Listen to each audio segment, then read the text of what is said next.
भीमराव रामजी आम्बेडकर 14 अप्रैल 1891 से 6 दिसंबर 1956, डॉक्टर बाबा साहब आम्बेडकर नाम से लोकप्रिय भारतीय बहुज्ञ, विधिवेत्ता, अर्थशास्त्री, राजनीतिज्ञ और समाज सुधारक थे। उन्होंने दलित बौद्ध आंदोलन को प्रेरित किया और अछूतों, दलितों से सामाजिक भेदभाव के विरुद्ध अभियान चलाया था। श्रमिकों, किसानों और महिलाओं के अधिकारों का समर्थन भी किया था। वे स्वतंत्र भारत के प्रथम विधि एवं न्याय मंत्री, भारतीय संविधान के जनक एवं भारत गणराज्य के निर्माता थे। आम्बेडकर विपुल प्रतिभा के छात्र थे। उन्होंने कोलंबिया विश्वविद्यालय और लंदन स्कूल ऑफ इकोनॉमिक्स दोनों ही विश्वविद्यालयों से अर्थशास्त्र में डॉक्टरेट की उपाधियां प्राप्त की तथा विधि, अर्थशास्त्र और राजनीति विज्ञान में शोध कार्य भी किए थे। व्यावसायिक जीवन के आरंभिक भाग में ये अर्थशास्त्र के प्रोफेसर रहे एवं वकालत भी की तथा बाद का जीवन राजनीतिक गतिविधियों में अधिक बीता। तब आम्बेडकर भारत की स्वतंत्रता के लिए प्रचार और चर्चाओं में शामिल हो गए और पत्रिकाओं को प्रकाशित करने, राजनीतिक अधिकारों की वकालत करने और दलितों के लिए सामाजिक स्वतंत्रता की वकालत और भारत के निर्माण में उनका महत्वपूर्ण योगदान रहा। 1956 में उन्होंने बौद्ध धर्म अपना लिया। 1990 में उन्हें भारत रत्न, भारत के सर्वोच्च नागरिक सम्मान से मरणोपरांत सम्मानित किया गया था। 14 अप्रैल को उनका जन्म दिवस आम्बेडकर जयंती एक त्योहार के रूप में भारत समेत दुनिया भर में मनाया जाता है। आम्बेडकर की विरासत में लोकप्रिय संस्कृति में कई स्मारक और चित्रण शामिल हैं।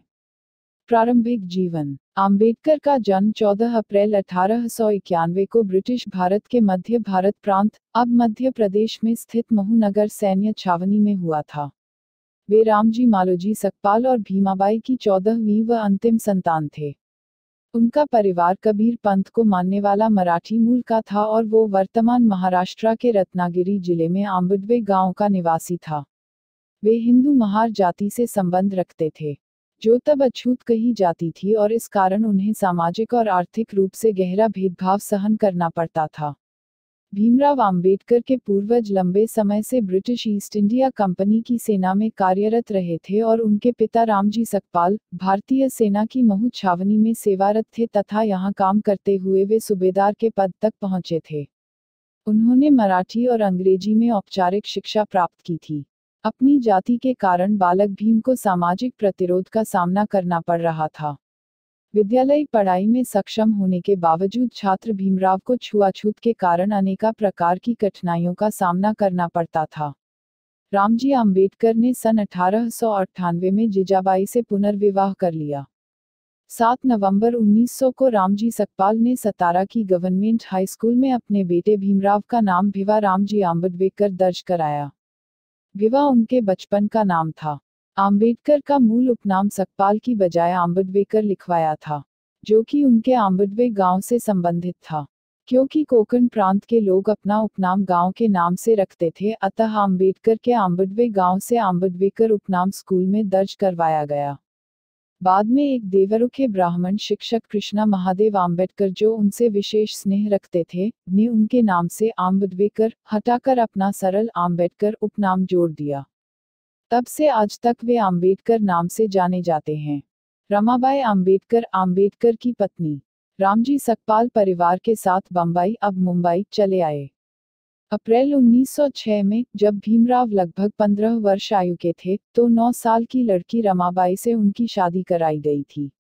तब वे 5वीं अंग्रेजी कक्षा पढ़ रहे थे। उन दिनों भारत में बाल विवाह का प्रचलन था। राजनीतिक जीवन। भाषण करते हुए आम्बेडकर का राजनीतिक करियर 1926 में शुरू हुआ और 1956 तक वो राजनीतिक क्षेत्र में विभिन्न पदों पर रहे।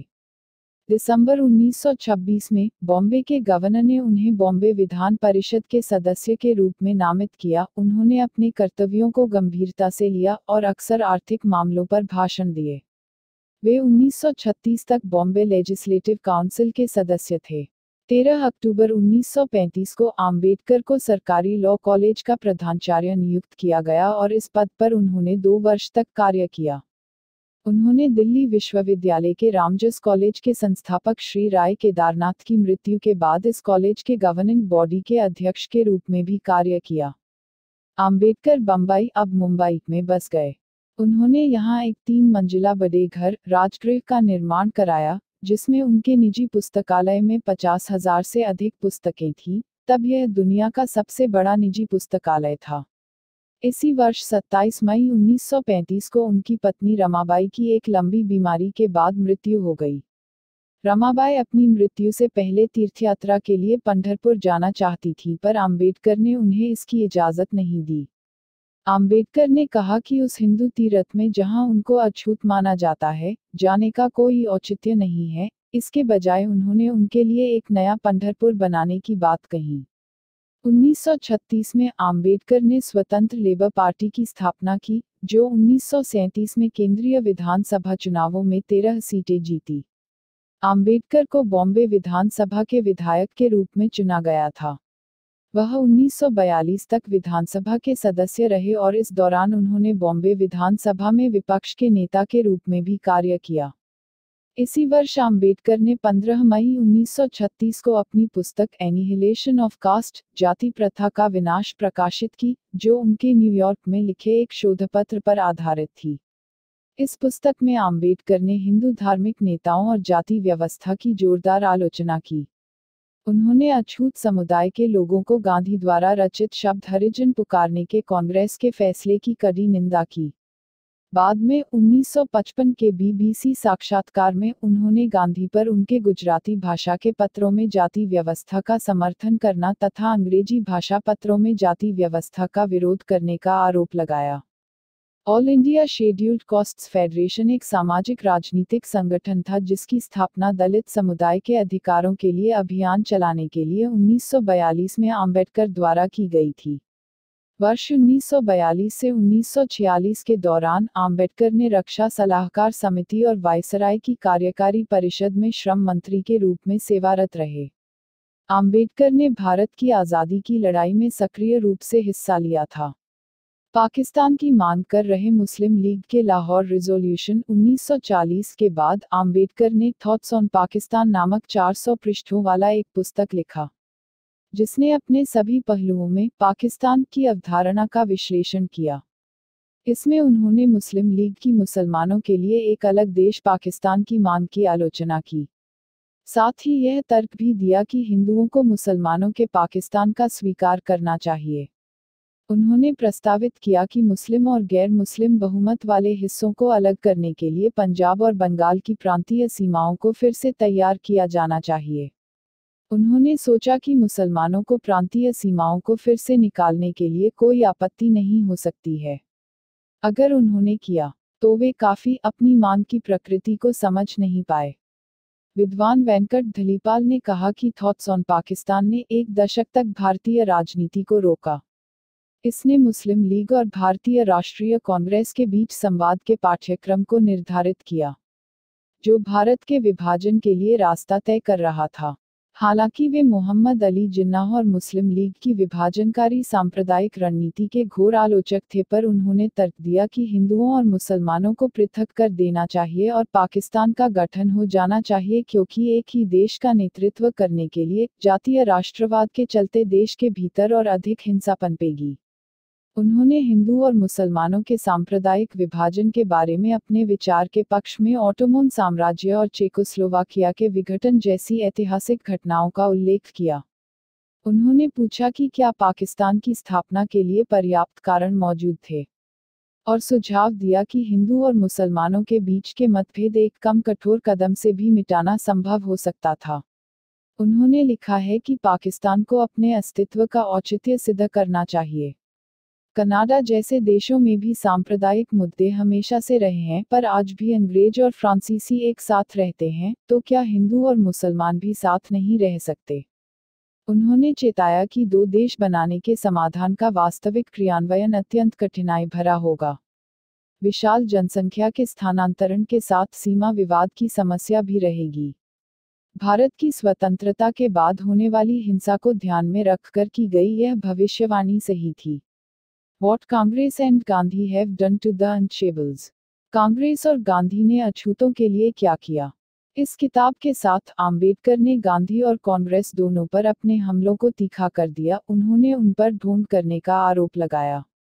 आम्बेडकर ने अपनी राजनीतिक पार्टी को अखिल भारतीय अनुसूचित जाति फेडरेशन, शेड्यूल्ड कास्ट फेडरेशन, में बदलते देखा। हालांकि 1946 में आयोजित भारत के संविधान सभा के लिए हुए चुनाव में खराब प्रदर्शन किया।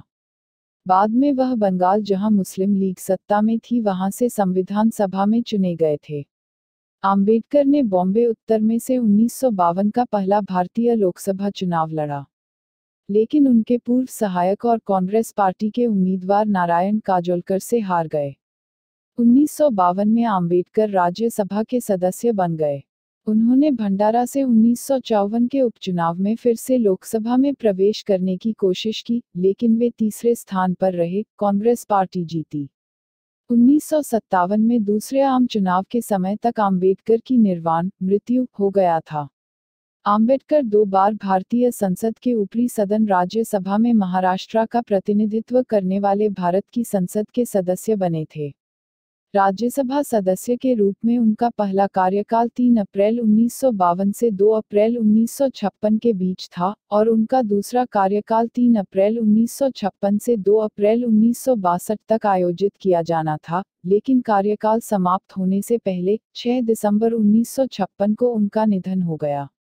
30 सितंबर 1956 को आम्बेडकर ने अनुसूचित जाति महासंघ को खारिज करके रिपब्लिकन पार्टी ऑफ इंडिया की स्थापना की घोषणा की थी, लेकिन पार्टी के गठन से पहले 6 दिसंबर 1956 को उनका निधन हो गया।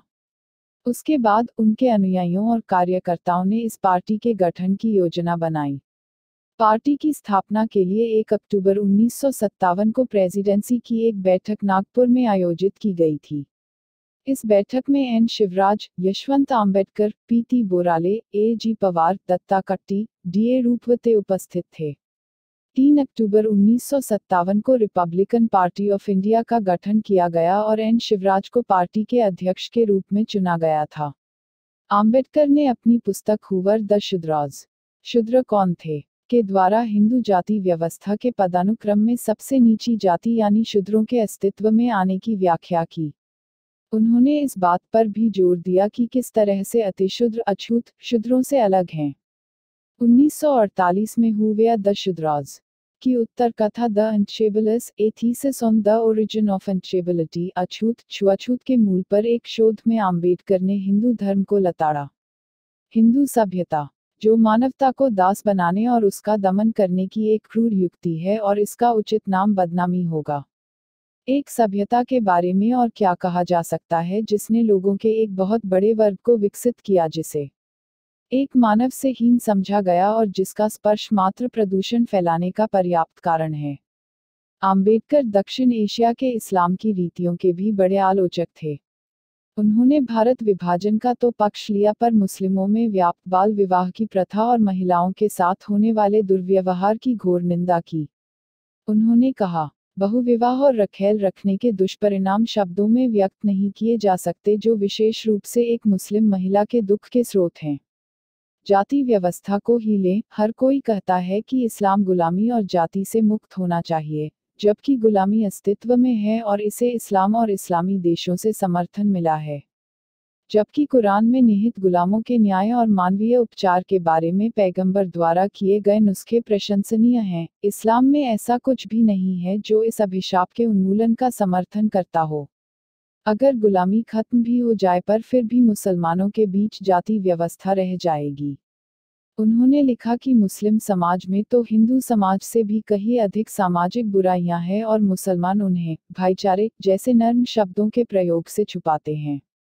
उन्होंने मुसलमानों द्वारा अर्जुल वर्गों के खिलाफ भेदभाव, जिन्हें निचले दर्जे का माना जाता था, के साथ ही मुस्लिम समाज में महिलाओं के उत्पीड़न की दमनकारी पर्दा प्रथा की भी आलोचना की। उन्होंने कहा, हालांकि पर्दा हिंदुओं में भी होता है, पर उसे धार्मिक मान्यता केवल मुसलमानों ने दी है। उन्होंने इस्लाम में कट्टरता की आलोचना की, जिसके कारण इस्लाम की नातियों का अक्षरश अनुपालन की बद्धता के कारण समाज बहुत कट्टर हो गया है और उसे को बदलना बहुत मुश्किल हो गया है। उन्होंने आगे लिखा कि भारतीय मुसलमान अपने समाज का सुधार करने में विफल रहे हैं, जबकि इसके विपरीत तुर्की जैसे देशों ने अपने आप को बहुत बदल लिया है। सांप्रदायिकता से पीड़ित हिंदुओं और मुसलमानों दोनों समूहों ने सामाजिक न्याय की मांग की उपेक्षा की है।